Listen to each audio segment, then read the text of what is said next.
Hi, I'm Jessica Epting here with Dance Teacher Web, and we've been talking a little bit about warm-up for pointe work, and this is going to be part 2, okay? So we have Caroline here, and she's going to show you and demonstrate an exercise that I love to give the dancers. It's very straightforward, demi-pointe and pointe releves.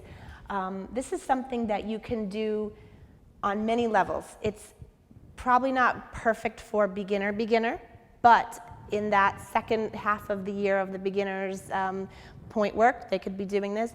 But this combination is great even for advanced dancers. You know, you can take this and do it sideways to the bar. You can also take this and do this in the center, of course, and add port-de-bras. So this combination is really just échappé and releves in fifth and relevé passé en arrière. But the thing that is really important about this combination, in my opinion, is when Caroline does this échappé à la seconde, go ahead, she's going to plie, she takes her legs and scoots them out. Now, I'm going to have you do it one more time, because what she just did is one of the things we want to look out for. A type of tendency to do a little one leg and then the other échappé. And you want to get the dancers working fully with both legs in complete unison. So that's what I want you to try, okay, Caroline?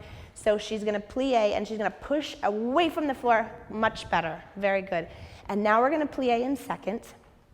And now right here, not as common, instead of going back up in second on relevé, we're going to take the relevé right into fifth position and change the legs. And you saw she had a little bit of a similar problem on the way in, right? Which is very typical and perfectly fine. But that's the thing we want to work towards not happening. So go back to second if you don't mind, Caroline. And take your plie. And I want you, before you start, just visualize the two inner thigh muscles, all right?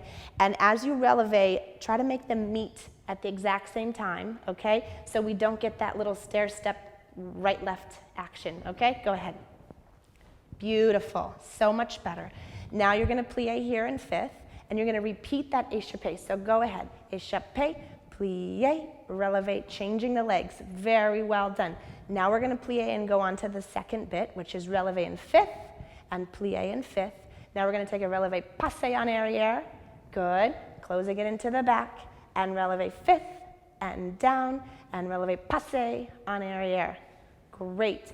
The difficult thing on pointe is, you know, we have to take the box of the pointe shoe and put it where the arches of our foot were just on the floor.